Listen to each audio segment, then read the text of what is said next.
नमस्कार.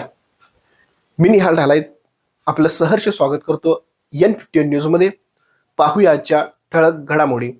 पंचायत समितीच्या होऊ घातलेल्या निवडणुकींच्या निमित्तानं कोरोची जिल्हा परिषद मतदारसंघातून सौ दीपाली विनोद कोराणी वहिनी आणि पंचायत समितीला शिवसेनेचे तालुका प्रमुख श्री आनंद शेट्टी हे उमेदवार उभे आहेत. खरं तर धनशक्ती विरुद्ध जनशक्ती अशा पद्धतीची ही निवडणूक पाहता किंबहुना वेगवेगळ्या तंत्रानं दबाव देऊन एक काहीतरी वेगळा पायंडा पाडायचा जो काय सत्ताधिकाऱ्यांचा प्रयत्न चालू आहे.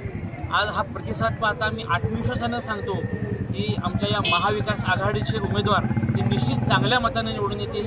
कोरोचीच्या विकासाच्या दृष्टिकोनातून एक नवीन पर्व या निमित्तानं सुरू होईल आणि मी या आपल्या वार्ताहरांच्या निमित्तानं या तमाम कोरोची जिल्हा परिषद मतदारसंघातील सर्व नागरिकांना आवाहन करतो की महाविकास आघाडीच्या माझ्या सगळ्या उमेदवारांना चांगल्या मताधिक्यानं विजयी करावं आणि सभागृहात पाठवावं.